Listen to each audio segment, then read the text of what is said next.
Morning, Africa. Good morning, the world. Wherever you are in the world, thank you very much for watching Punchline Africa television. This is the only television in the world, in Africa, in sub-Saharan Africa, that talks about Africa. What ails Africa? What kills Africa? Where are we? Why are we the continent with perennial conflicts? Why are our people abusing human rights? Why are people being killed? Why is there Boko Haram? Why is there Al-Shabaab? Why is there a war in northern Mozambique? Today, from Cairo to Cape Town, Dar es Salaam to Lagos, Lagos to Abuja, Abuja to Port Harcourt, Gabon. Today, from Maputo to Rwanda, Kinshasa, Accra, Tripoli. What is happening in Tripoli makes Africa look a very bad continent. My show this morning is a simple show. I'm going to see what we can do for Africa. I have stood firm for the last 5 years. I've stood firm on this television station, stood by the people of Biafra. I am not going to be intimidated, but I will ask the questions that are supposed to be asked. General Buhari has not answered my questions for the last 5 good years. I have sent messages for them to answer why people in that great nation of Africa, with a population of 220 million people, why are people dying? Why are human rights abuses taking place? Why are tribes, the Fulani killing the Ipob, Christians being killed by Islamists, Boko Haram taking people, killing people day and night, abducting young girls who should be in school? I want General Buhari. I am also a general. I left the army with a rank lower than yours, but in the rank of a brigadier general by rebel activities that I've conducted worldwide to struggle, the struggle for my country. We shook hands and we left. But I want to ask a question. Why have you left Nigeria to collapse, an economic big hub for the people of Africa? We look at you with the huge population, and you are there as a president, claiming to be a president. That you have no moral authority. You promised people in your first term, General Buhari, that you will finish Boko Haram in 100 days. Are you part of Boko Haram? These are the questions that I want to put across. Our television station wants people to understand why Nigeria is collapsing, why Nigeria is disintegrating. Is there a state called Nigeria anymore? Because I don't see it. It has fallen to bandits, hostage takers, kidnappers, Boko Haram, people coming, corruption, people coming in the southeast, killing people. The people of Onitsha. I have a friend in Onitsha who always documents everything. And by the way, Buhari, I'm also an international lawyer. I'm waiting for Fatou Bensouda to leave the scene.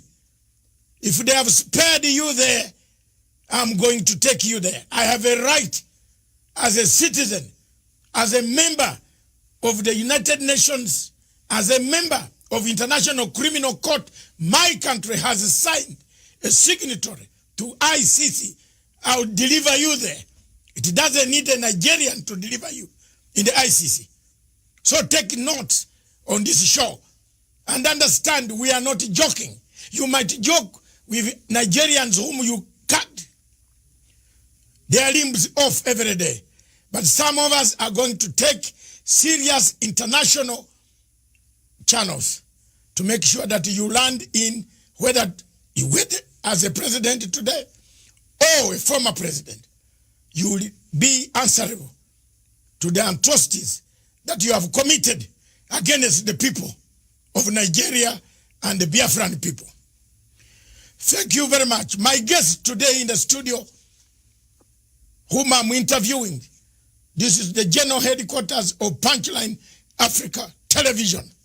We want to take the opportunity to thank the government of Republic of Kenya, the East African community, the African continent, for listening to our plea, giving us the freedom to discuss issues that destroy Africa. We have no regrets for stating statements truthfully what is going on in Africa. The truth is that there is no Nigeria anymore.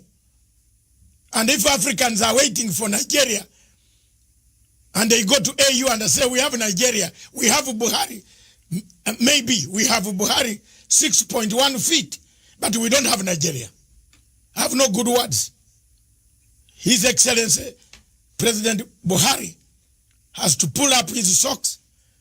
We are crying for the Nigerians, for the state of Nigeria. It is collapsing.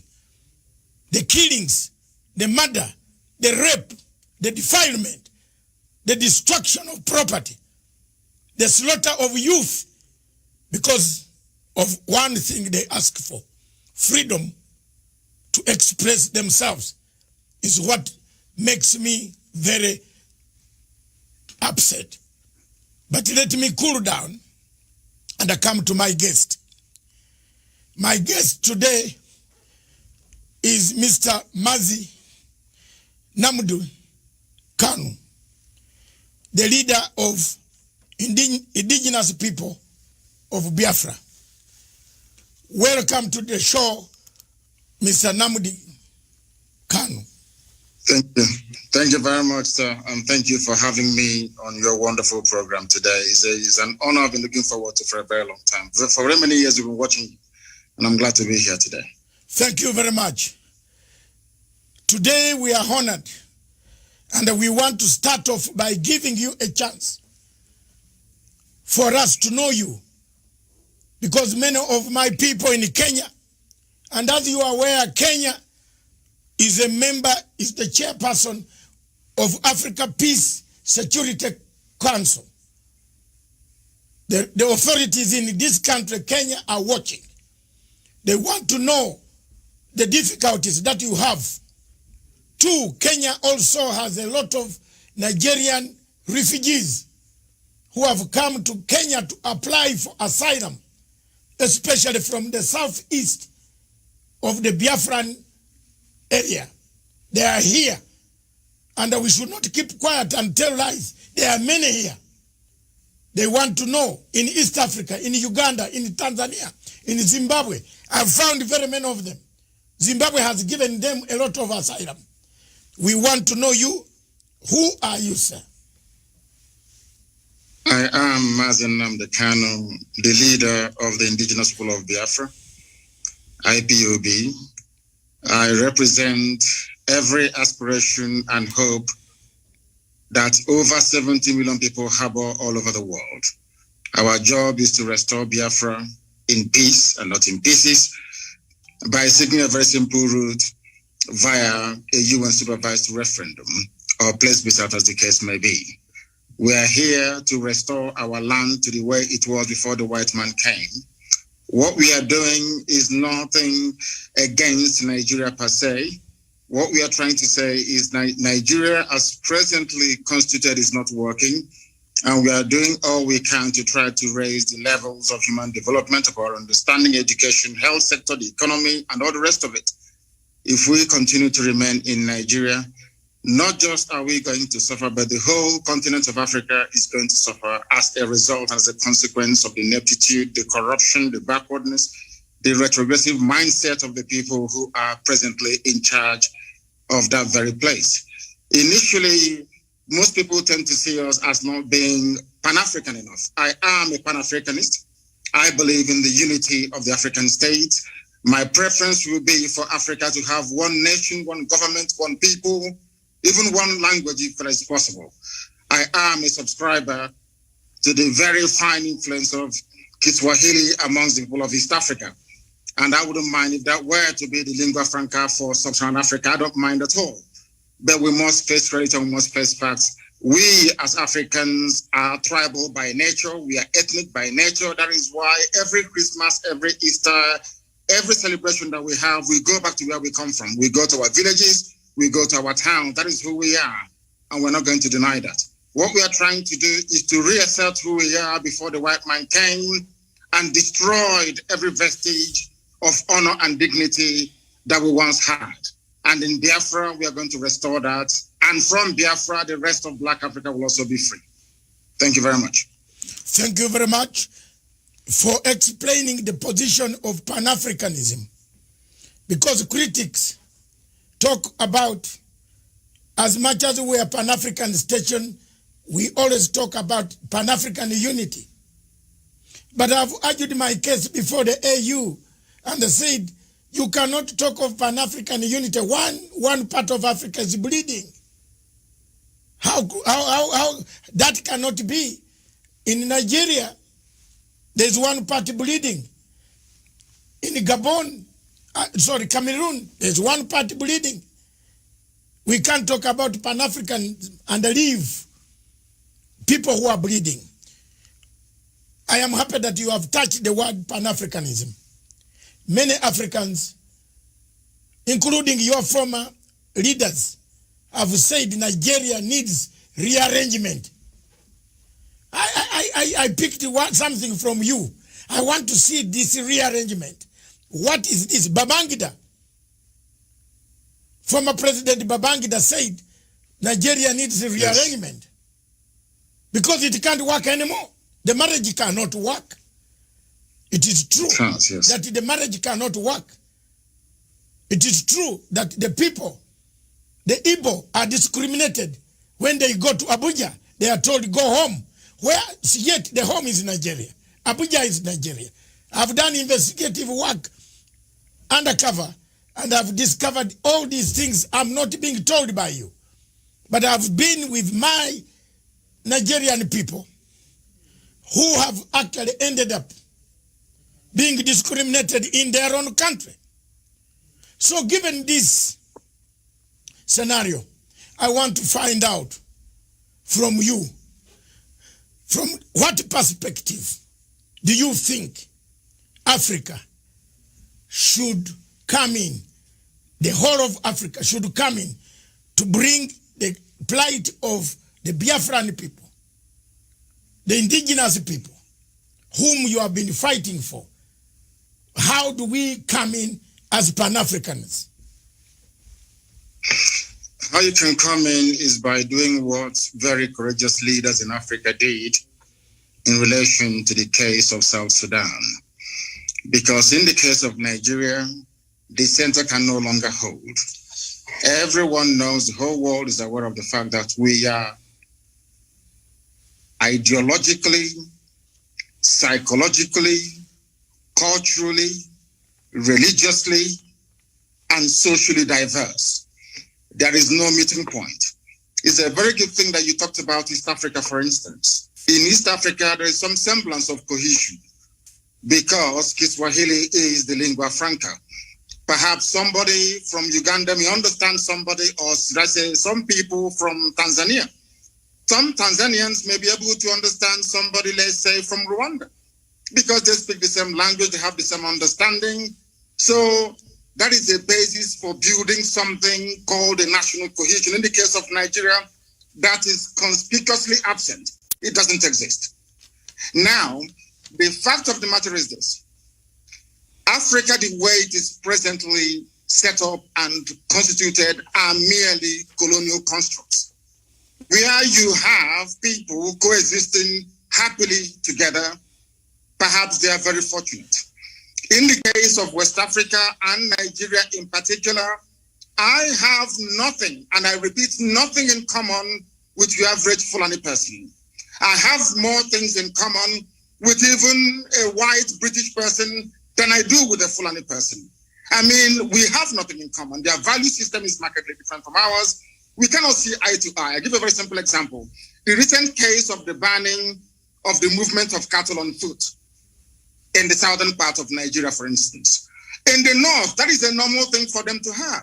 But in the south, it is absolutely strange having people walking around your neighborhood with AK-47. At the slightest provocation, they kill people. That type of culture is alien to those of us from the south. And that's what we are trying to say. And it's a very good thing that we are not alone in seeking for a distinct, or should I say, separate identity. Our Oduduwa, our Yoruba brothers are also asking for the same thing, because they too have come to the realization that this Nigeria is unworkable. The Middle Belt is doing the same thing.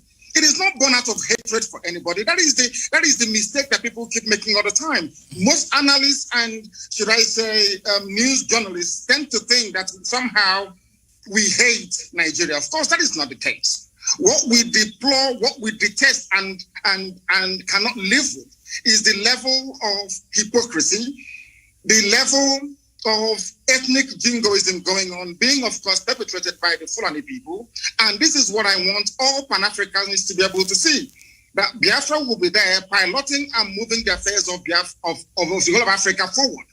Because we have said it repeatedly, without Biafra standing on its own, the rest of Africa will continue to suffer and to flounder.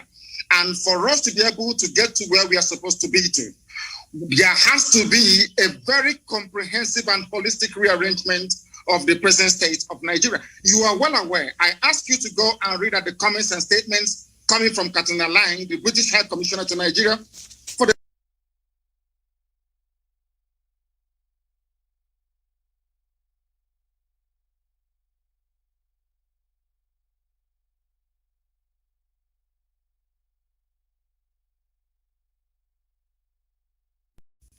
every international norm and diplomatic protocol. That's what is happening in Nigeria. Nigeria doesn't exist as a country. It's not a nation. It's not a state. Nigeria is just a merely business enterprise. That everyone with a vested interest in Nigeria, by which I mean most European countries with their companies in the oil and gas sector in Nigeria, all they want to do is to exploit and to take away without adding anything in. Ogoni hasn't been cleaned up. People are dying in River State, right across from Iguacha and then the coastal region. Everywhere you go, there is mayhem and disorder. In Lagos this morning, the same thing. Everywhere you go to, Nigeria is crumbling because there is a palpable agenda of the Fulani Janjaweed Caliphate to take over the lands belonging to indigenous populations. And we have said no to that. We're not going to allow it, and we're not going to have it. Okay. Thank you very much. You brought me to a very serious question. A question that has been nagging both the locals, Africans on the continent, and the question of external darker forces. You have just mentioned people who are running the show, the oil companies. For example, they are watching. They have never raised anything on BBC, CNN, or international agencies. We don't hear, apart from we struggling as Africans ourselves. These agencies are not helping to say there are human rights abuses in Nigeria. For example, Nigeria, the American embassy closed its consulate in Abuja because of the huge numbers of people applying for asylum to go to the United States.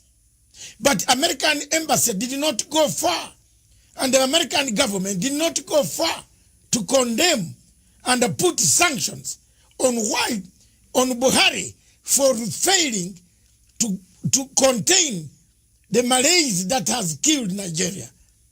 Two, if you look at the Total Oil, Shell BP, they have taken part in extraction of minerals, oil, and so on and so forth. They are doing it when they are seeing human rights abuses in the southeast of Nigeria. What do you say about that? It is because we allowed them to. Total is an oil company, is a private concern. Of course, it's a huge corporation, we know that. The same goes for Shell, for BP, for Halliburton, for ExxonMobil, and all the rest of them. They operate the way they like in Africa because we've allowed them to. I was in Texas a few months ago. Most of these oil companies are there. But the type of environmental degradation and damage that we're witnessing in Biafra land do not obtain in Texas, because there they have laws governing their operation, how they exploit, how they, extract and distribute this very vital natural resource. But because Nigeria, I think it's a cliche that Nigeria is corrupt. What people don't understand is the depth of the damaging effect of corruption that you have. And I'll give a very simple example. We cannot expect white people to have regard for us when we do not have regard for ourselves. That can never, ever happen. Do you know that in Nigeria they import fuel? Are you aware that Nigeria imports petrol? Yes, I've seen the queue. I've seen the queue at the petrol station, yes. Do you know that Nigeria imports kerosene? Oh. They have 5 viable state-of-the-art refineries. Not one of them is functioning, not one single one. When white people are operating in such an environment, seeing how foolish and how stupid the entire country is in terms of their priorities, how do you then expect them to have respect for you or have regard for you? They can go into our land, they can pollute it. Katrina Lang, the British High Commissioner to Nigeria, can be running the show, or she likes, because there seems to be a recognition that these people do not reason like human beings. That is the fact. That is the fact. Tell me what an ambassador will be doing, crisscrossing the entire nation, telling them how to run their security architecture, telling them who to kill and who to spare. Our lawyer had the mom killed 2 days ago. Barrister Okorafor, the mother was assassinated only 2 days ago. All because he was exposing what the army is doing to innocent people. That tells you all you need to know about Nigeria. Nigeria is an albatross around the neck of Africa. Nigeria is the only country in Africa actually dragging Black Africa backwards because of their ineptitude, because of their criminal mindset, and because of the drive of the Fulani to dip the Quran in the Atlantic Ocean. That is the problem. There is nothing wrong with Islam, don't get me wrong. There are some very wrong interpretations of the religion of Muhammad that the Fulanis are using as the driving factor in their push to take over the land belonging to the indigenous people all across Nigeria. They've done the same thing to a relative extent in the Middle Belt. They took a chunk of Yoruba land in Ilorin, where they have an emirate today. The same thing they're trying to do in our land, and we said no to it. And the whole world is there. The US mission is in Nigeria. The UK is in Nigeria. EU is in Nigeria. The UN is in Nigeria.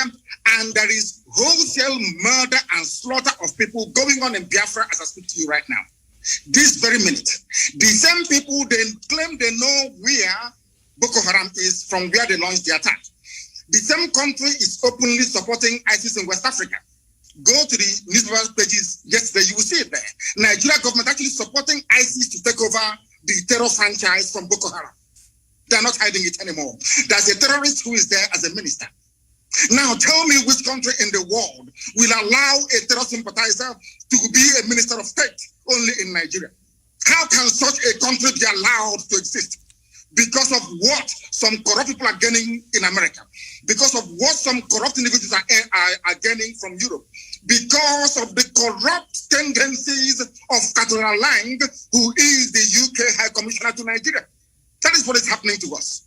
And because we have no reason up to challenge this very orthodoxy of repression and oppression, that is why that woman keeps gallivanting all over the place, deciding who should live and who should be killed. It is not the fault of Total, not the fault of Shell, not the fault of Mobil. We allowed them, we created the environment to allow them to be so corrupt that now they're controlling our lives. And that is what Biafra will be done. And I did not say that Biafra will stop the business of Total. I never said I will not do business with Shell. No, not at all. But it has to be business between two human beings, not a set of human beings and one set of animals. Thank you. Thank you very much for that question. Let me come back to the question of referendum. You parted ways, and most of us have parted ways with Buhari about the referendum. The people of Biafra have said, and the entire Nigeria, not only Biafra, most people that I meet or whom I've met, including Obasanjo, several times I've confronted Obasanjo. By the way, me and Obasanjo, we can't sit on the table for 2 minutes without exchanging tables because I can't manage. I have asked, and Obasanjo asked, why don't you give a referendum? The marriage is broken. The marriage is gone. The marriage is not worth it. Do you think the referendum issue now can help to stabilize Nigeria? And if so, when and how can African Union, the Commonwealth, the European Union, and the UN can help to make sure that this referendum is put in place?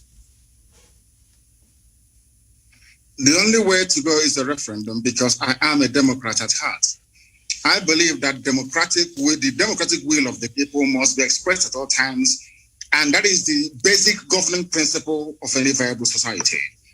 I am an advocate of referendum, and the sooner they conduct it, the better. It's been muted in the past through their so-called rejigging of their constitution, through their so-called Sovereign National Conference, which has been coming on and off from time to time. Any new arrangement that seeks to keep Nigeria together as one must be subject to the will of the people. So either way, a referendum is going to come anyway. It may be delayed, but it is ultimately going to come. Now, one thing you must understand is this. There are very corrupt countries around the world. Maybe on the surface of it, they're not corrupt. But they have very corrupt operators that will prefer Nigeria to remain in the very hopeless state that it is in at the moment. Nigeria is in a very hopeless state. A lot of people are making money by virtue of the corrupt nature of Nigeria. Do you know that Shell BP can sell 1 million barrels of crude oil in a day and only report that they only sold 100? Do you know there is no meter? Where the crude oil is being loaded onto the tankers at the terminal in Biafra land where I come from, there is no meter.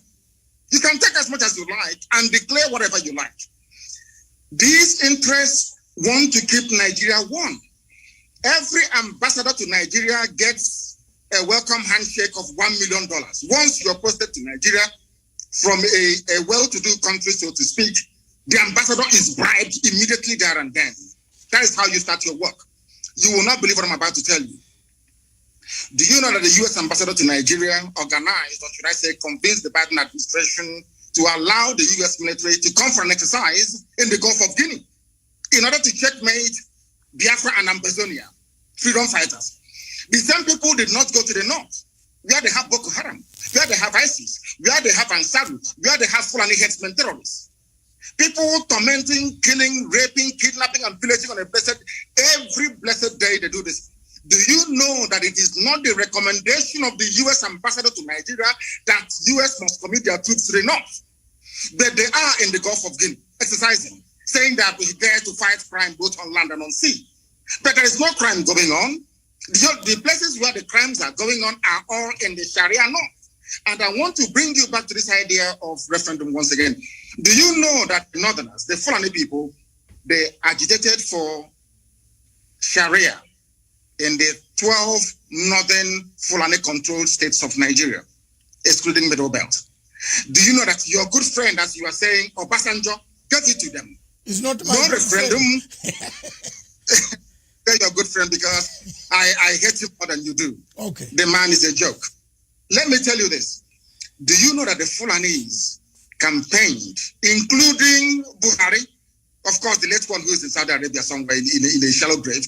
Do you know that these people campaigned for Sharia to be introduced in Fulani-controlled northern states? I think about 12 or 13 states.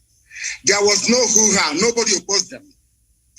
In other words, the Fulanis themselves have divided Nigeria into two by virtue of their insistence on having Sharia.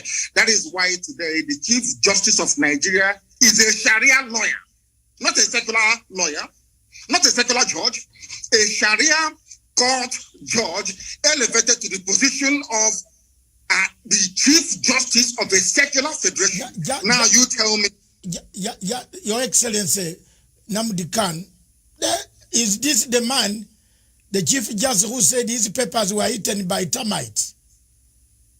That's correct, yes. It's him. Oh my God. That's the type of yes, continue. It's him. He is a Sharia court. He's an alkali in a Sharia court. But today, he is the Chief Justice of a secular state practicing common law. How do you expect us to accept such nonsense? Who in their right mind will live under such condition? Who in their right mind will? That is what we want Africans to understand. It's not that we hate anybody. We are Pan-Africanists. I want one Africa. I want one united Africa. But an Africa found on the basis of justice, fairness, equity, and progress. Not one found on retrogression, on backwardness, on corruption, on stealing, and on looting. That tells you all you need to know about Nigeria. Can you tell me why they're deploying troops to Biafra at the moment? Killing people every blessed day. The same people drafting or asking their troops to be deployed to Biafra land, they know where Boko Haram are. They know where to find ISIS in the north. But they will not go and confront them. It's only to come to the east to kill people because we are peaceful. Such injustice we are no longer prepared to tolerate. And that is why, referendum or no referendum, we are going. We are going. It's as simple as that. Thank you very much, Your Excellency Nnamdi Knau. Let me bring you back to 1966. Several constitutions had been negotiated, but none addressed the fundamental question of social justice, differences, political tensions, economic marginalization, competition, ethnic imbalances. In all this, from 1966, several constitutions have been brought. People started fighting. In 67, the war ended. Since then, military took power. Obasanjo, Babangida, another one who died, and another one, several of them.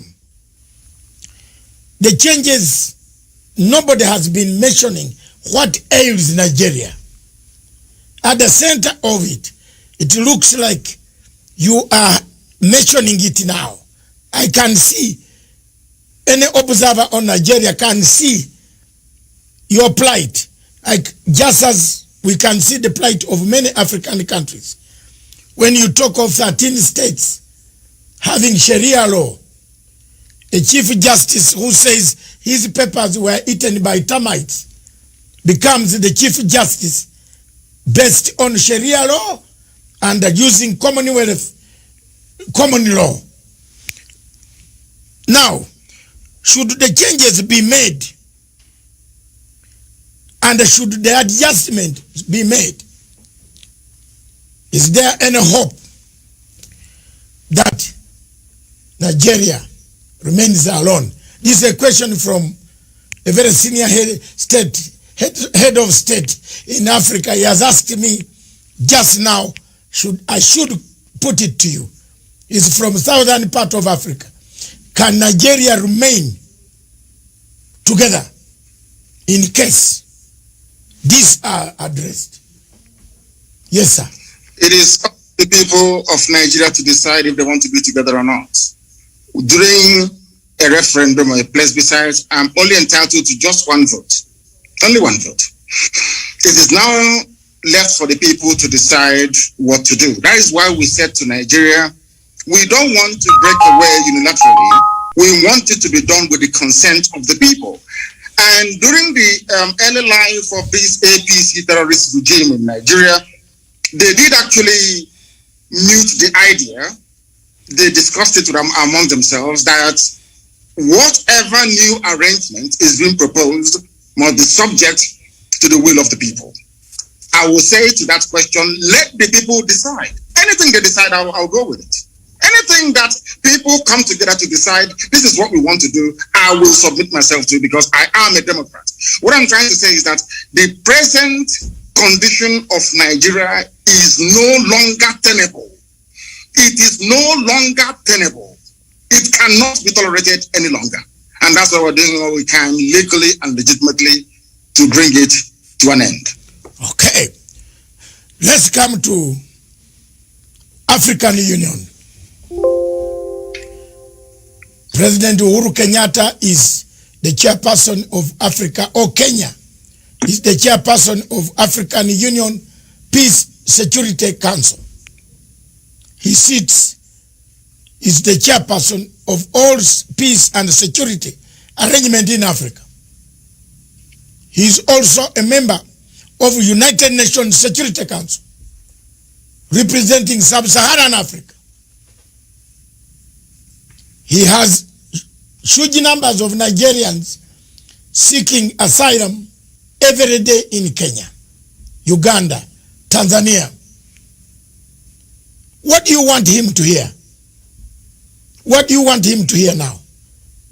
What message do you give to them, to the AU, that the situation is not as they think, so that people can wake up and help you? What I want President Uhuru Kenyatta to understand is this. Contrary to all the fallacious lies and misinformation coming from Nigeria, we are not against African unity. We want Africa to prosper. And what is happening, from what you've said, what they're experiencing now in Kenya and in other East African countries in terms of the huge numbers of people seeking refugee status and asylum, is indicative of the decay and the death that Nigeria is going through at the moment. And unless they step in now to do the right thing, believe you me, they will get millions upon millions of people asking for asylum in their countries in no distant future. Let it not be said that the disintegration of Nigeria will somehow bring an end to Africa's cohesion and unity. It is a lie. It's a lie. It will strengthen it. Nigeria is the country dragging Africa backwards, being purportedly the most populous nation, black nation in the world, with vast reserves of oil and gas in my land in Biafra. A lot has been expected of Nigeria over the years, but each time they have failed. If you go to a place like Rwanda that I'm sure you have been to, if you go to Kigali and see what Paul Kagame has been able to do with meager resources that they have, I am sure the same transformation is taking place all across Ethiopia, taking place all across Kenya. You can see viability of economic life and prospect. None of that exists in Nigeria. They only sell crude oil and they import everything, including refined petrol as well. What I want African leaders to understand today is this, that Nigeria is the problem of Africa. If you terminate Nigeria, it's like a cancer growing somewhere on the body of Africa. Once you get rid of Nigeria, believe you me, Africa will spring to life. Let them not be deceived. Don't allow yourselves to be deceived to think that we need this huge country with huge population and vast natural resources to be relevant in the world, on the world stage. That is a lie. Because the size of Nigeria, the way it is today, was predetermined by our colonial masters. Britain said, we want to use Nigeria to influence every other country in Africa. That was their game plan. Britain wanted to control Africa through Nigeria. It's there in the official documents. And I'm saying to Africans today, don't allow that to happen. As you say, the level of Fulani mediocrity in Nigeria has made it almost impossible. The best way for us to go is for Africans to understand that Nigeria is a tumor, a cancerous tumor, very dangerous one. Cut it out and Africa will be free. Okay. Thank you very much. I just want you to take a slow pace now. I want to come to ask a question that has happened to me also. We seem to be swimming in the same field. That's why you see we are the same. The loss of your parents. You did not attend. I also did not attend the death of my father. I have never buried him. I am in the same category like you. I want us to go slow and say, we are not allowed to attend to bury your parents. How did you handle this? I know I am slightly older than you in years. I have handled. Are you sure? Yes, I am. Are you sure? I'm 65. My goodness, you look very young. Yes, I'm 65. And that's very good. I have, when I lost my parents, I was also in exile in Britain, and I could not bury them. How did you yourself handle this matter, and how do you encourage others? There are millions of refugees on the African continent, in South Sudan. Some of them don't know where their parents are. But the people have gone to make political leadership, but they have forgotten accountability. That's why South Sudan peace process is collapsing, because there's no accountability. So how did you handle that? And did it encourage you and give you resolve to keep pushing for a better Nigeria or a better Biafra? Please. It kept me pushing for a better society for everybody. Everybody, not just within Biafra or within the wider Nigeria, but across Africa as a whole. Because what concerns one black person actually should concern another black person as well. I put my parents' murder by the Nigerian state into context. The only thing that matters to me is the freedom for Biafra, of which I am prepared to pay whatever price that God requires of me to pay in order to ensure that Biafrans are set free. That was how I managed to, should I say, compartmentalize that very grief at that moment in time. And I might also add that my mother-in-law is dead as a result of the same thing. 2 days ago, one of our lead attorneys, they actually threw a hand grenade into the mother's car and killed her and burnt her body only 2 days ago. I see these things as necessary sacrifice that we must go through in order to restore Biafra, that is essentially the kingdom of God upon the face of this very earth. For that, we are prepared to pay whatever price that we are called upon to pay to ensure that the people of Biafra and every other ethnic group being oppressed in Nigeria and wider Africa is set free. That's my mindset. And that was how I dealt with it. As horrible as it was that I couldn't attend as the first child and as the first son, my father's burial, my mother's burial, but I see them as being very essential sacrifices that one has to make in order to ensure that his people are set free. Thank you very much. I am also the first son, so maybe that's why I started fighting for the Biafran people. Let me come back, take you back to the question of Boko Haram. Yes. You mentioned one point which is very clear. Security agencies across Africa would like to know what ails. Why is Buhari? By the way, is Buhari, or we have a problem here? Because a human being should understand that people are dying. The army, Nigeria has a huge army. Is the army a coward? Are they cowards? Do they protect who? Are they protecting the territory of Nigeria? How does the army allow people to come and kidnap citizens, take them, then in piecemeal release them 2, 3, 4 back?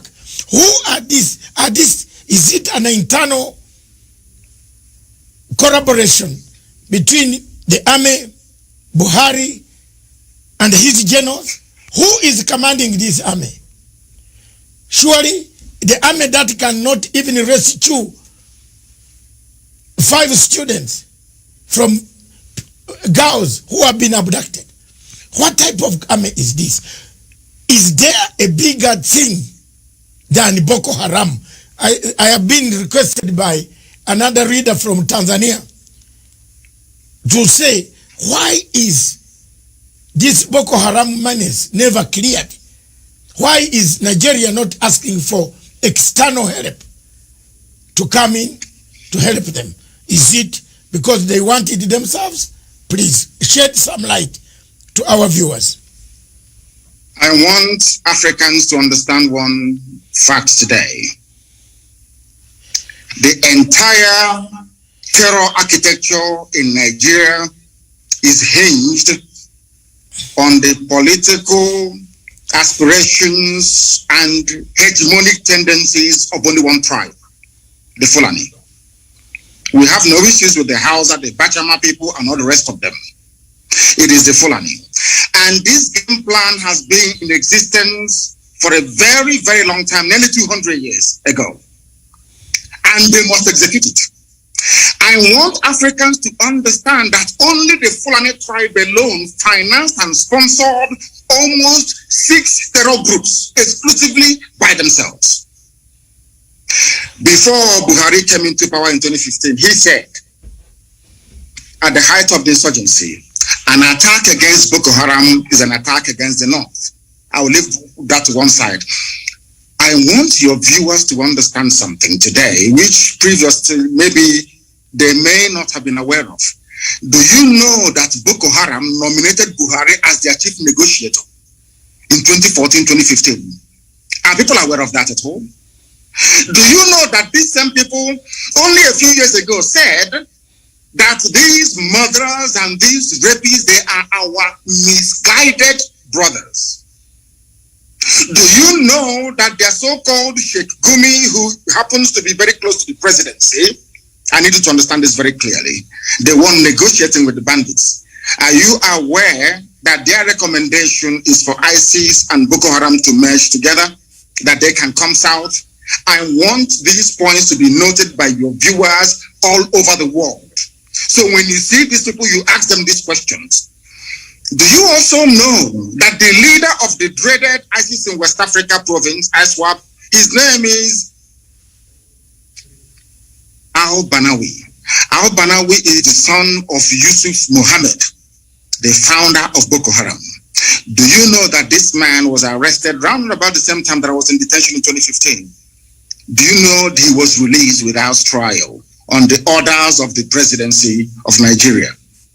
Do you know that the 4th largest terror group in the world, the Fulani headsmen, which the whole world knows, the 4th largest terror group in the world, the Amiyetiala, do you know that the presidential spokesman came out and said live on national television that these terrorists are legitimate stakeholders in the government, in the governance of Nigeria? Are you aware of that? Do you know that despite telling the whole world that these murderers and these killers are from the Sahel, they are not Nigerian Fulanis? Do you know they're forcing us today to give them our land so they can settle in perpetuity? Are you aware of that? Let me also shock you this morning.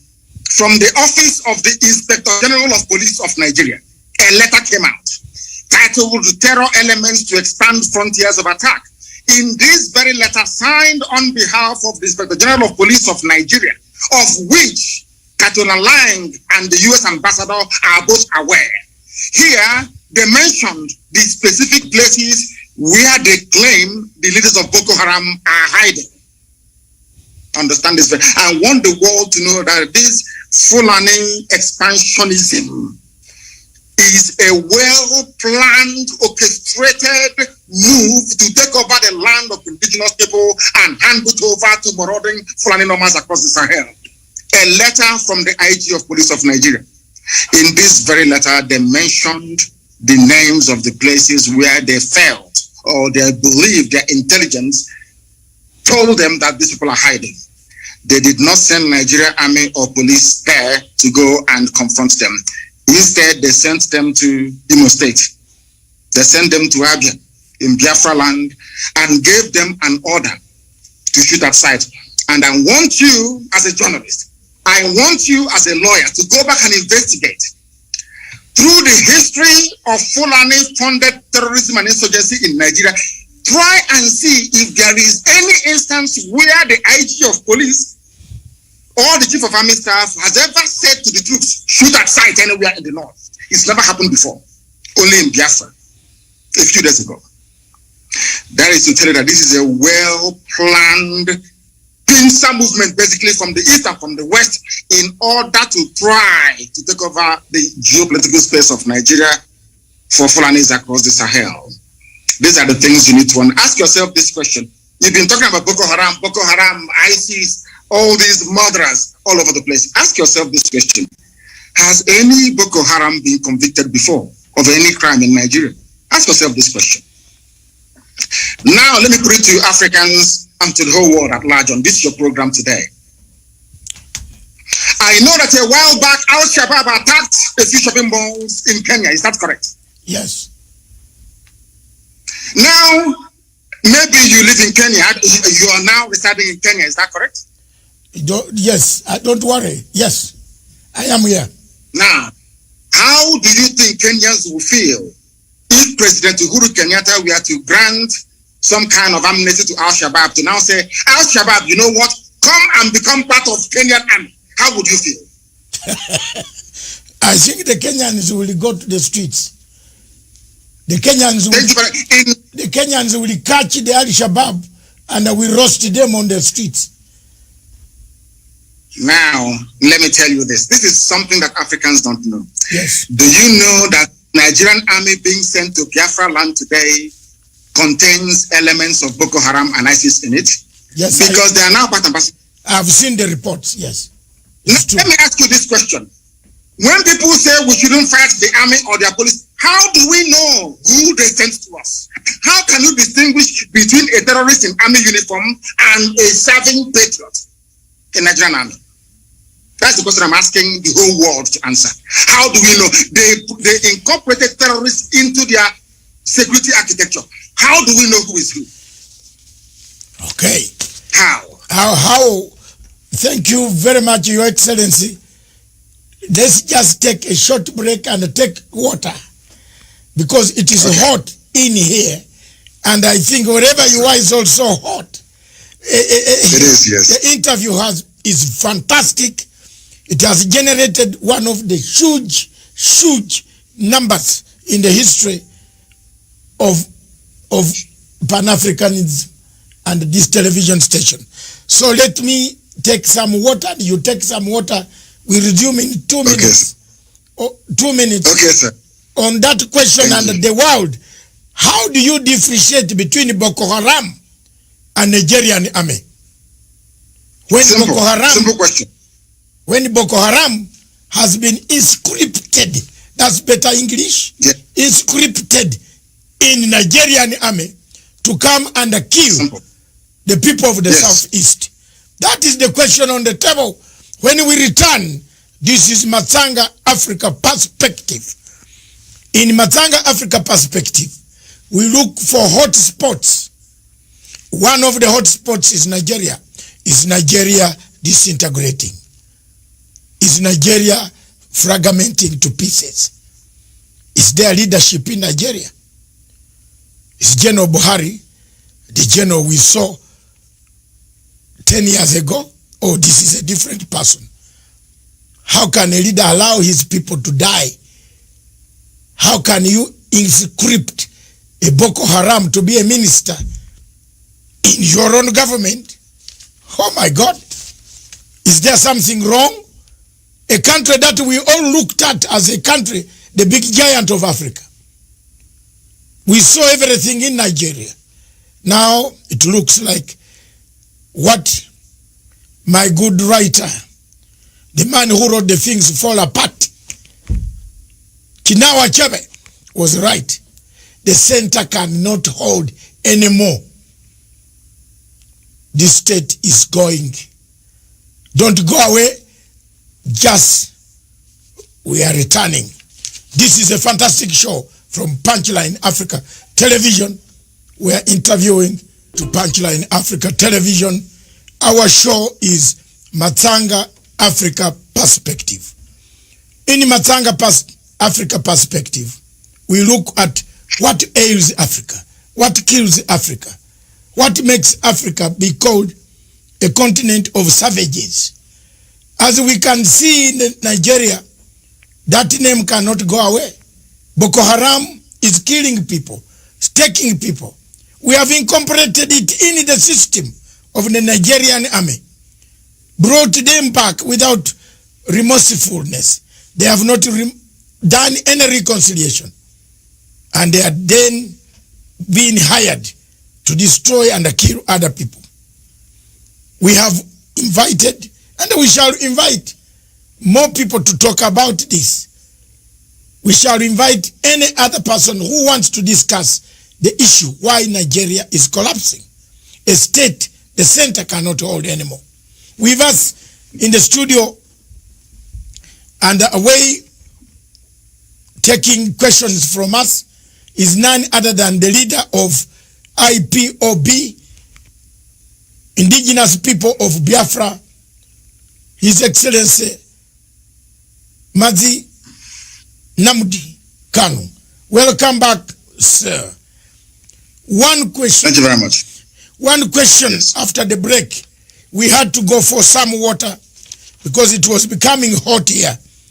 To hear that Boko Haram is part and a parcel of the government of Nigeria. It is something that has sunk my heart. I don't know. But I am very shocked. Let me come to this. There is a feeling that time has come. And I will keep on going back to this question. That the United Nations,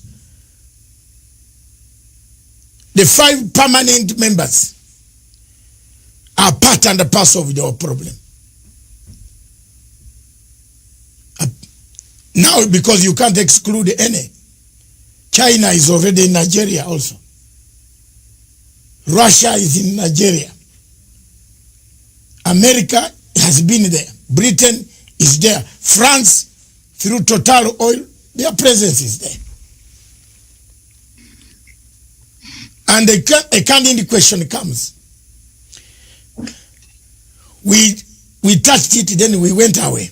But it is coming back from the questions I've read during the break. Someone from South Africa is asking, surely, do these permanent members of the United Nations have eyes? Do they see? Because there are some clips here which I don't want to show you on this TV. They are very bad as far as the killings of the youth in Southeast in Biafra. The killings, the slaughter, the torture by the army, by Nigerian army. How they tie youths on their Land Rovers and roll them around the villages. I get these pictures every day from Onitsha. These are not photoshopped. These are real things happening in Nigeria. So someone has asked, does the United Nations permanent 5 have eyes or not? What would you say to them now, today? As we find... I believe that. Yeah. Go on. They have eyes, but for some reason they have decided not to see the evil happening to Biafra. And this is what I want Africans to actually digest. Africans must ask themselves this question. Why is there this global conspiracy against Biafra? I have an answer to that. It is because Biafra portends goodwill for the whole of Africa. And they understand this very clearly. We cannot be blaming the permanent 5 of the UN because we are the ones that created the enabling environment for them to come in, to exploit and to do whatever thing that they want to do. I was having a very serious discussion with somebody and I said to them, do you think that the world prefers this very exploitative relationship that they have with the very corrupt, subsequent corrupt regimes that you have in Nigeria? The person said yes, and I said no. The answer is no. USA is more concerned about trade with Japan and EU more than they will with Nigeria. Because in all these economies, people want where they can ship their goods and services to be purchased. They needed to have the spending power. That was the reason behind the USA helping Germany to stand on its feet after the Second World War. The reconstruction of Europe by the US government was driven by economic self-preservation. People would want an Africa that is viable, an Africa that will be like the Southeast Asia, where high goods and services can be traded with ease. Not this very almost primitive, exploitative relationship that they have in places like Nigeria. I don't blame China. I don't even blame Britain. I don't blame Halliburton, USA. I don't blame Ipob of Italy. I don't blame Shell of Netherlands. I don't blame any of these people. We are the ones that allowed them to come to exploit us. So we cannot blame them. See, in life, when you allow yourself to become a victim and you keep playing the victim card all the time, your mindset will go into a very vicious cycle of this victimhood, and you can never come out of it. And I'm saying to Black African people all over the world, if you believe in the equality of every man born, if you believe that all men were created equal by God, then anything white people can do, so also can you do it. If we cannot do what Europeans can do, what Americans can do, what South Americans can do, what Asians can do, we cannot lay any claim at all to human equality. It is our fault, not the fault of the permanent five. I go back to what I said before. It was these same people that gave oil and gas concessions to the United Kingdom. That was why they prosecuted the Biafran War for them. It wasn't a white man. These were black people. Gowon is a black man. It was Gowon that said no to restructuring. Obasanjo fought on the side of the colonial masters. That is the history of Africa. Joining your oppressors to defeat your own people. That's exactly what is playing out in Nigeria. Nothing more, nothing less. I cannot possibly apportion blame to anybody whatsoever. We should be blaming ourselves, because in Africa we tend to blame other people all the time, whereas the fault lies with us. The fault is ours. I remember one thing that the Chinese government said in 1999 when they took back Hong Kong. Chinese government said the 100 years of shame has come to an end. They never blamed anybody. They never blamed the British. They blamed themselves for losing Hong Kong in the first place to the British. And that is how real men should be able to appraise their condition. That we are poor, we are ravaged by poverty, disease, ignorance, and backwardness in Africa is our fault. Not the fault of the Europeans. If we decide to rise up tomorrow to say enough is enough, believe you me, we can transform Africa within only 2 years. After all, Paul Kagame is doing something in Kigali. Why can't we replicate it everywhere else? We must learn to put our people first. When a head of state gets up in the morning and buys a property in Europe, what do you expect? That means you don't love your people. When he gets up in the morning and decides to buy a private jet, that means he doesn't love his people. And these are clear facts. I cannot blame anybody for our plight. I blame ourselves for it. And that is why we are rising up. And I want to make this thing categorically clear so that the whole world can understand me. It doesn't matter what they do. It doesn't matter what the greatest powers on this earth does in relation to Nigeria. Biafra is going to be free, or we all die in the process. I swear to God Almighty in heaven. Death is better than what we are passing through right now in that zoo called Nigeria. And we must be free. I said must. We are not begging anybody for it. Before the white man came, there was Biafra. Before Britain was created, Biafra existed for over 5,000 years before the formation of Britain. How did they decide where I should live? How did they decide which identity I should have? How can a white man come from Europe and decide to call me a Nigerian? What is the meaning of Nigeria? Nobody knows. We must go back to who we are. Be proud of who we are. I am a proud Biafran. I can never be a proud Nigerian because the name Nigeria has no meaning. No meaning whatsoever. Not even in Swahili, it has no meaning. How can a white man come and create a country for me in Africa and I be holding their flag running up and down saying this is my country? Who said so? Can I go to Europe and create a country in Europe for them? On what basis is our argument of human equality when Europeans can come to Africa and create countries? We cannot go to Europe to create countries. How can that be equality? Oh. That is why racist towards us. And that is why we must rise up now, not tomorrow, to support Biafra. Biafra is the beginning of the true emancipation of black people. Ask Julius Nyerere and he will tell you. Thank you. Julius Nyerere, indeed. In 1967, the late Julius Nyerere was the first man with Dr. Milton Obote. That's why I, on this microphone, I still carry the flag of Dr. Milton Obote. They are the first countries in Africa to recognize Biafra. So in case people are asking why we have interest in Biafra, I follow both the leaders because I have lived in Tanzania and I am a Ugandan. And I live in Kenya. I live in Europe. I'm a global citizen. I follow Pan-Africanism. Indeed, one other question before I bring this to your side, you address your people, and then we make it, call it a day. We have covered most of the things. Some of them you will bring them in your own address, which you will be given a chance to do so in 15 minutes also.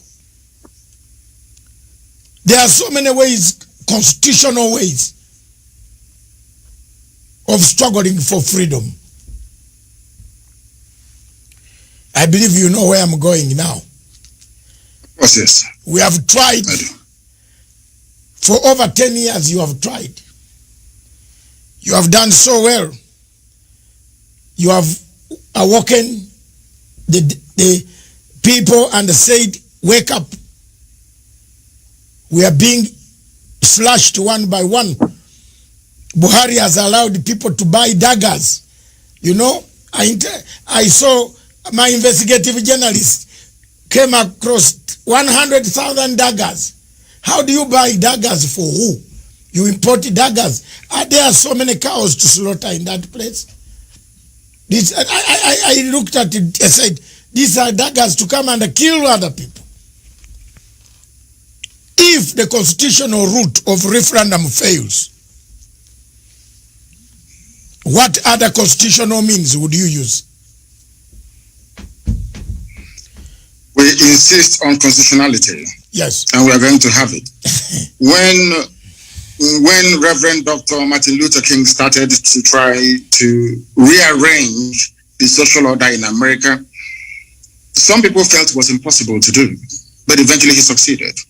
When Nelson Mandela, and I'm sure your good self, and all other anti-apartheid campaigners started, even with the support of Margaret Thatcher and Ronald Reagan, this is something people don't know, that Ronald Reagan, a very powerful president of the US, and Margaret Thatcher, of course, their young lady, they all supported apartheid South Africa. They did. They were the ones that labeled ANC a terrorist group. Some people don't know this. It was only a few years ago that the name of Mandela was, should I say, erased from the logbook of terrorists in the United States of America. People don't know this. We are going to insist on what is ours and what is right. We've been occupying our land in perpetuity since the creation of man on this very earth. Somebody came and decided to change our identity, and we said no.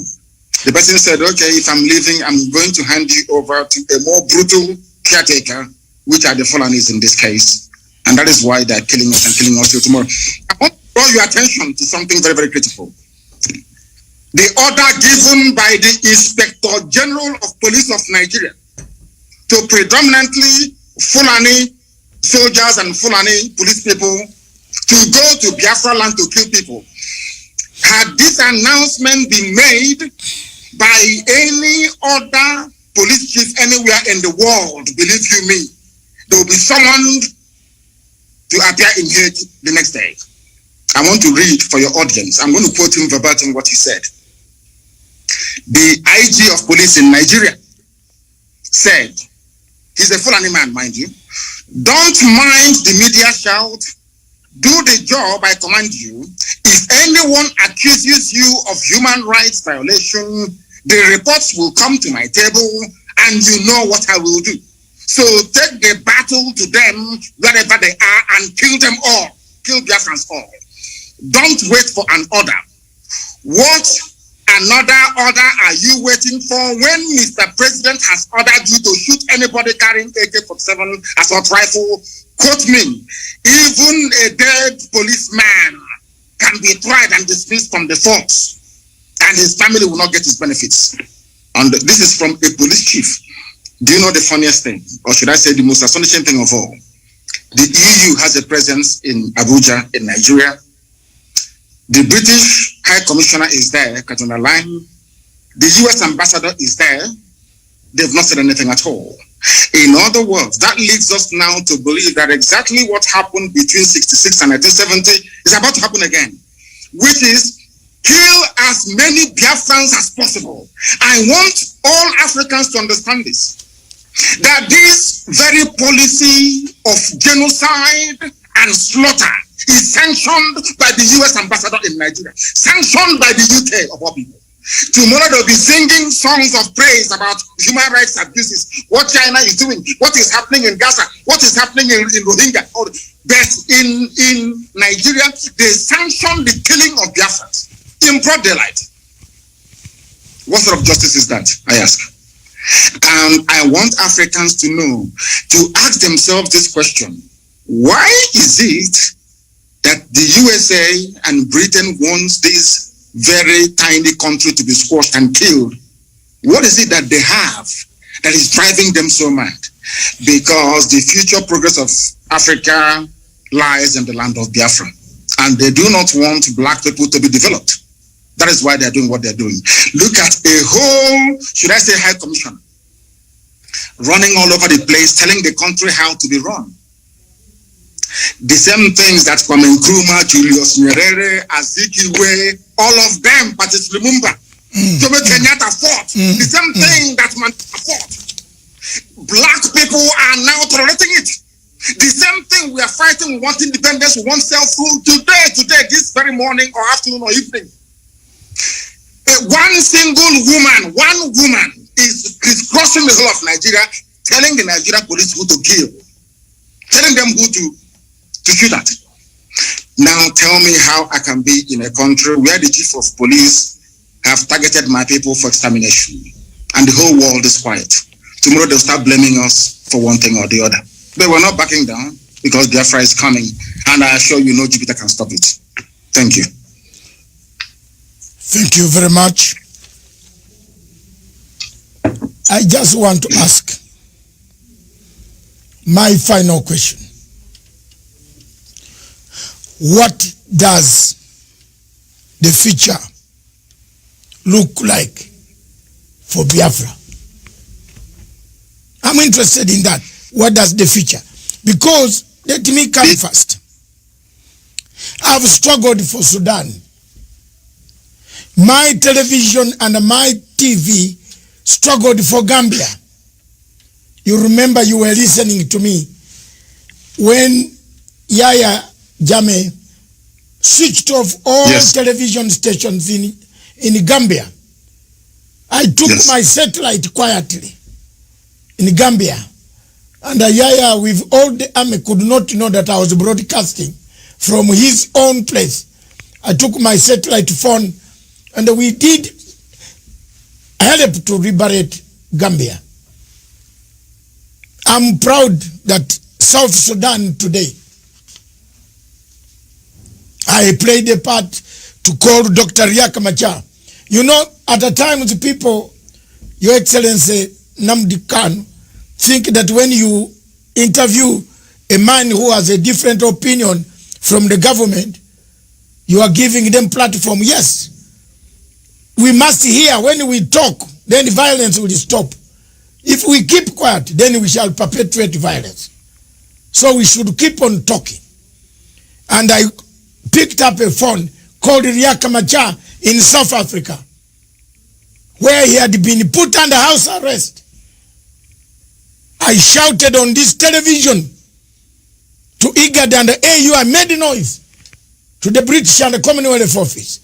I said, how do you lock a person who should be negotiating peace in South Sudan? It took about 2 months, 3 months. Riek was set free. was told you can now start the negotiations. Everything I've touched on African continent in my 65 years, I've resolved. I resolved a big, huge conflict in Uganda. I think you already know. Between the Lord Resistance Army and the President Museveni. People feared to go to the bush to look for this man, younger man called Kony. Very young, still 40-something. I went. I said, you are killing people. People want you to talk. And we have come here. If you want to kill us, you can also kill us. I'm a determined man. I want you to paint for us a picture of a Biafra that does not look Savimbi way.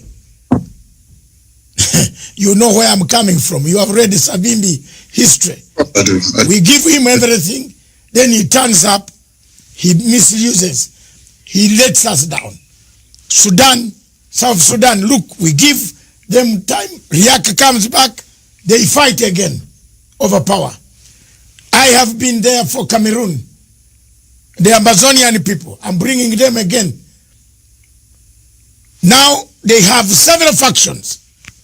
You don't know whom to call. One calls you, don't call that one, don't call this one.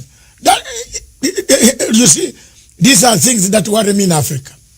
Paint for me the picture of a Biafra you want. Yeah. Whether today, tomorrow, whether you are there or not there, whether I'm there or not there, we want to see the picture of a Biafra.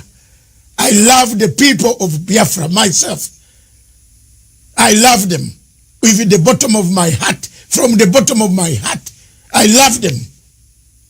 I don't care about Buhari, what he can say. Whether we meet at the AU, I will point fingers at him. I will. It is coronavirus that has made us not meet now. But if AU was meeting in Nigeria, I would wrestle him. I don't care. Because this is something that is paining the people of Africa. And you can't wear long kanzu, this long clothes, and come there to impress us with your perfume when people are dying. Therefore, I want you to paint for me a picture of a Biafra. What type of Biafra do you want? The type of Biafra I want is the Biafra of my ancestors. The land of the free, where people are allowed to pursue their daily endeavors without interference from any higher authority, where individual and collective autonomy of every component, ethnic, nationality within Biafra will be guaranteed, not just by law, but by virtue of our existence as dignified human beings. A Biafra that will be demilitarized, a Biafra that will be forward-looking, innovative, creative, run on clean, green energy, not reliant on gas or petrol. A Biafra where the police will not bear any arms. A Biafra where people can live and die and you will not see an armed soldier anywhere around you. A genuine republic, a land belonging to the people. We are going to cement this in the way we structure our society. A Biafra that will attract inward investment. A Biafra that will consider every necessity of life as being a human right. Not just in words, but in deed. A Biafra where there will be no strife, no rancor. A Biafra where all men and women will be equal, regardless of their religion, their sex, their creed, their orientation. A Biafra that will maintain open borders to every black soul on the face of this very earth. I do admit that geographically, in terms of landmass, we may not be that huge. The Biafra will operate, or should I say, run an open door policy. Every black person on the face of this earth will be an honorary citizen of Biafra, as long as you're not tainted by terrorism. That is the type of Biafra we want to run. A Biafra where Europeans will sit back and say, we never knew that such innovation and creativity will be possible. A Biafra that, how should I say, the likes of Rwanda is a forerunner too, because today they are doing very well as well. That is the type of nation we are going to build. A truly democratic nation, not through the force of arms, but through dialogue and negotiations at all times. Nobody's going to lord it over anybody else. My ancestors never did. That is why we remain the only people not to conquer any other piece of territory, and nobody conquered us until the white man came and our temple fell in 1904. That is the land we're going to go back to. A Biafra of very many nations, a Biafra of autonomous nations within, governing themselves according to their own rules, where nobody will sit at the helm of power and dictate for others what to do. And we are going to accomplish it by the grace of God Almighty in heaven. Now, I know that constant references are being made to Southern Sudan. But I want to let people understand that even after the USA became free from British colonial rule, they also went through a very bitter civil war. And that did not stop them today from becoming preeminent in every sphere of human endeavor, militarily, economically, socially, in every way. So I do believe very strongly that Southern Sudan will rise up to be strong once again. All these are teething problems. You also mentioned the issue of factionalism. It is when people put the interest of themselves and their controllers well and above that of those that they are serving. That is why I said, and I have said this repeatedly, I will never ever lead Biafra politically. Once Biafra is restored, my job is done. I want to be able to prove to our people what sacrifice means, so that those who will come after us will know how to treat our people with respect and with dignity. The thing about Africa is somebody gets into power and they want to stay there forever and ever, see if there is something in it. The little work that I'm doing for Biafran people is very tiring, very, very stressful. Sometimes I don't even know how these presidents manage to sleep. Maybe they don't love their people that much. If you love your people, you cannot sleep at night. Any president in Africa who's not suffering from high blood pressure, you are not sick. That means you're doing something wrong. You're not doing what you're supposed to do. If you're concerned about your people, then I expect you to be very ill at all times. So that is the type of Biafra that we need. That's the type of Biafra we're going to have. A type of Biafra where the wealth, well-being of Sub-Saharan Africa flows from. And I can assure you we are going to deliver it. We will deliver it. The Pan-Africanism that we talk about is going to start from Biafra, because mind you, I did not say that we're just going to have Biafra and then we shut up all the borders. No. What we want to do is to return to our organic political, cultural arrangement. Should Biafrans wake up the next day to say, oh, we want to be the same country with Oduduwa, all well and good. Should Biafrans wake up and say, oh, we want to expand into Amazonia, all well and good. As long as you take the consent of the people with you, this nonsense that the Europeans did in Africa, we want to reverse it. That God Almighty heaven may look down and be very proud to say that at last, I have people who are after my heart. And that's what we intend to do with Biafra. Thank you very much. Thank you very much. Viewers, we seem to have good morning covered most of the areas. It is the first time and it's not going to be the last time.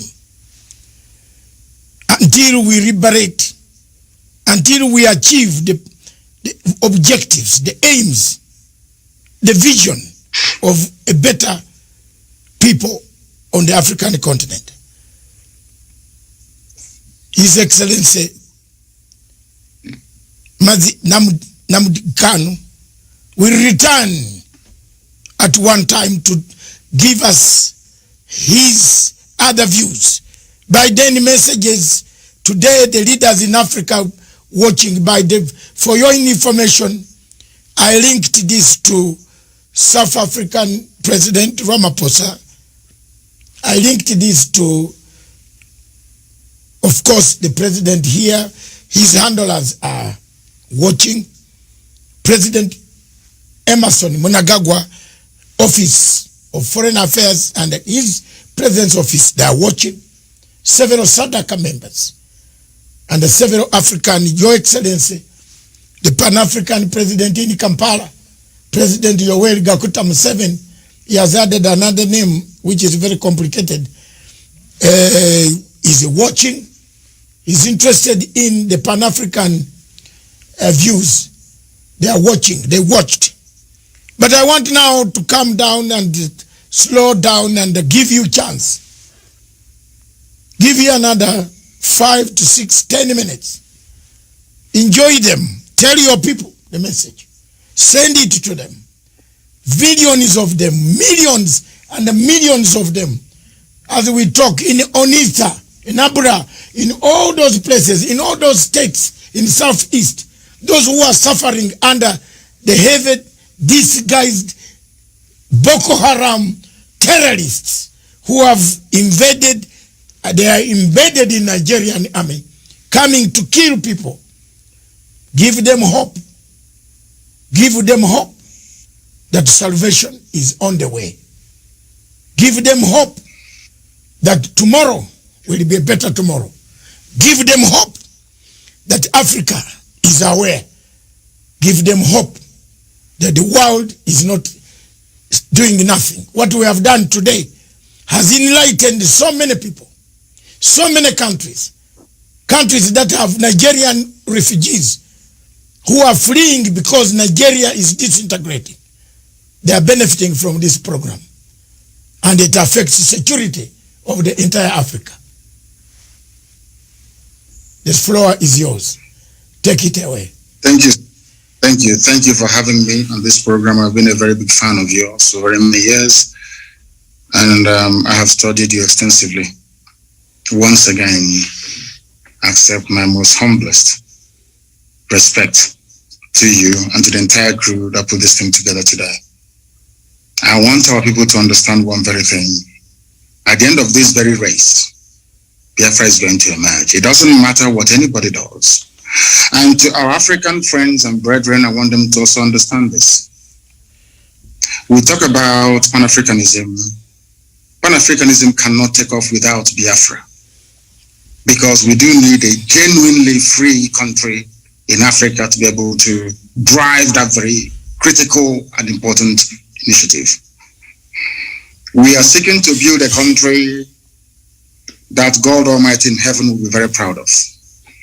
And though the Janjaweed, the Fulani Caliphate, have sent their armies of conquest into our land, that this very day, we don't even know if those who are killing us are doing so on behalf of the Nigerian state or they're doing it on behalf of the Islamic Caliphate. Because as you well know, ISIS is now in Niger State. Very soon they'll be in Kogi, and then from Kogi they'll come into Anambra, and the real war will begin. Remember, very many years ago, I told you one very critical point for you to bear in mind at all times. So basically to guide you in all your deliberations and your thinking about Biafra. They're going to kill us, that is true. But that is not going to stop Biafra from coming. We are going to do all we can to defend our land and to defend our people. The whole world may appear to be against us, but we have done nothing wrong. That is the most frightening thing about this whole thing. If you ask the world, what did Biafra do wrong to you? Nobody can tell. Nobody can actually explain to you properly, because they want a world where very illiterate nomadic set of people will be in charge of governance, where you have refineries and they're no longer working, where you produce oil and gas but still import kerosene and fuel for your cars, where they want to impoverish the people. For those who may not be acquainted, or should I say familiar with the book that one of our very good friends wrote in years gone by, Walter Rodney. He was at Dar es Salaam University where he was assassinated by the CIA very many years ago. Walter Rodney wrote a very compelling book called How Europe Underdeveloped Africa.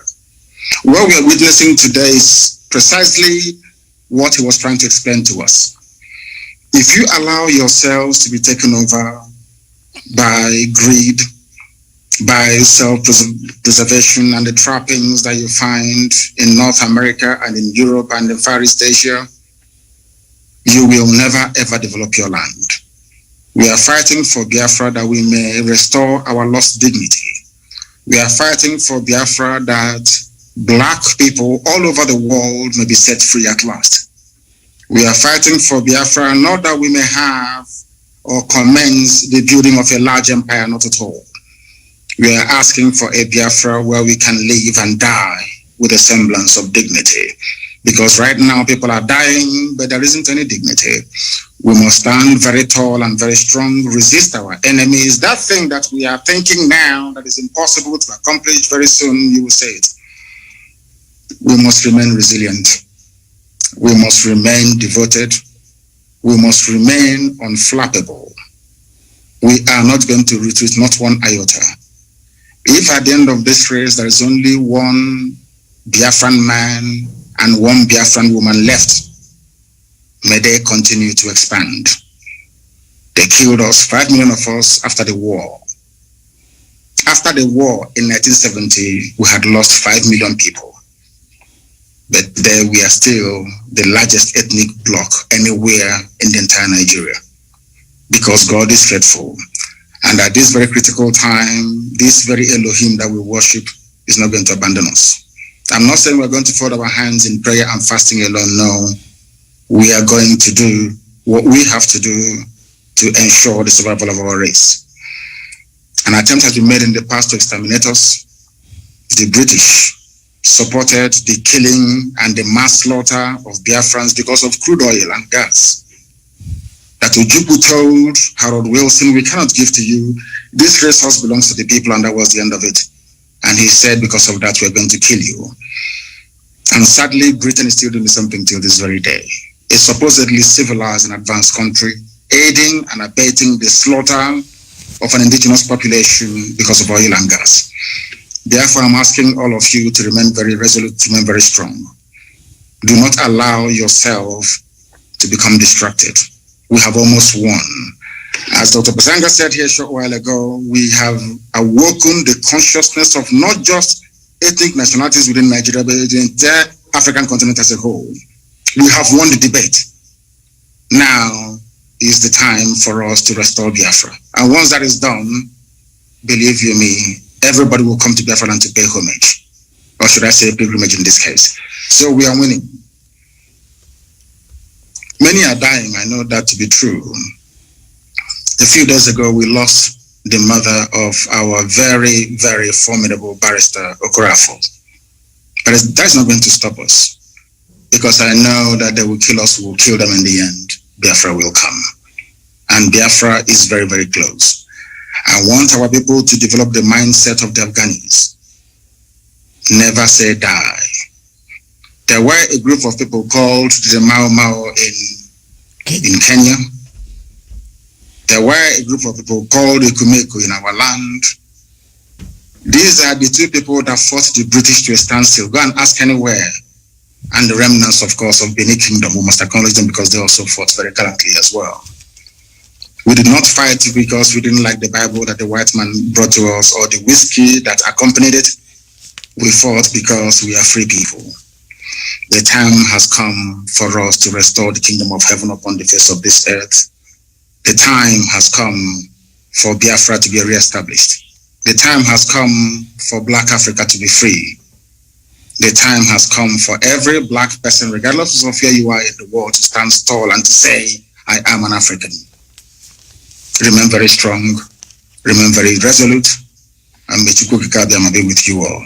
Thank you. Thank you very much. Thank you, sir. Thank you very much. Before you go, I would like to show you the newspapers in Kenya, in Nairobi. You are very far. You must be missing some of these papers. The Standard. Can we, production team? I'm on the ground now. The Standard newspaper in Kenya. The headline here is not on the Biafra, where we still have. The only problem in Kenya, we don't have a crisis of dividing a nation. We have the Standard newspaper said, who failed Uhuru? The blame game. That's the headline. But one key thing that stands out in the newspapers, why we are struggling to put Africa in order, is His Excellency President Uhuru Muigai Kenyatta last night opened one of the biggest ports in Africa. You talked of Nigeria having oil, but it doesn't have even petrol at the petrol station. Jesus Christ. But President Uhuru Kenyatta, while yesterday opening the the port in Lamu, he said this port will connect the east to the west, east to the north, east to the south. That is the thing that we have here now in Africa, in East Africa. We want to thank President Uhuru Kenyatta again for putting infrastructure for people to get in a car and drive take 10 days and arrive in Anambra. Is it Anambra? Yes. That's right. Yes, that's right. That's yes. what we want. I have been sent so many messages from Dubai. People saying in Anambra they are married there. Kenyans, Nigerians have married a lot of our people from East Africa. And I hope one day for us, my children, also one of them, my daughters, is married to an Ipob person from Onitsha. Wonderful. We know how to take care of our wives. We are united. Another newspaper says good things about Africa. The Lamu Port roars to life with the president is good. You can see it. Yes, yes. That's it. And another good thing in Africa, I'm looking for Africa stories. For your information, I am a Liverpool supporter for 43 years. Like myself. Or I don't know. My God. Thank you very much. It looks like we are all Liverpool here, but the others don't get worried. We are now struggling to liberate Africa. Don't forget your local team in Biafra, and don't forget. Absolutely. Rangers Football Club is my first love, and Liverpool is the side chick. My first team in Uganda is Villa Football Club. Villa. Then my team in Kenya is AFC Leopards. Then my team in the world is Barcelona. Wonderful. I die with the people of Cantona. I like Cantona, and you can now guess why I like Biafra. Yes, of course. So thank you very much. Thank you very much. For having me. Thank you very much, Honorable His Excellency Nnamdi Knau, the leader of indigenous people of Biafra. I want to take this opportunity to thank you and to tell you that my television station is linked, will be linked directly to every system of the Biafran people. Everywhere. Thank you very much. We shall, let's today make a formidable move. I am not here for money. I never asked for a penny from any Nigerian in order to broadcast. I started broadcasting with passion. I have already told you one of my daughters is married to a man from Onitsha. And this man comes to my house, tells me the story. You know, in London, he tells me the story. I have been a supporter of the people. That Obasanjo there, you see walking free. It was me demonstrating at the Nigerian embassy for Abacha to release him with Chief Abiola. I wanted them released together with Osuji, who is the president of ICC. We used to come there every Friday for Obasanjo to have freedom. But when Obasanjo came out, he looks for money. Anywhere you find Obasanjo, you know he's looking for money. I'm sorry to tell you, Nigerians, may God bless me for being truthful and honest. There's no conflict. There's no conflict Obasanjo has ever solved in Africa. Even when we went for Zimbabwe Troika in Melbourne House, Obasanjo sided with Australia to expel Zimbabwe from the Commonwealth. That's the man you have. But thank you very much, God. Jesus Christ, hold us. Don't tire. Keep on the struggle. Keep fighting. I will. Keep democratically sending the message. You need a referendum. Peaceful ways. Don't give up. May God hold your hand. Thank you very much. Thank you. Thank you, sir. Thank you for having me. Thank you very much. Yes.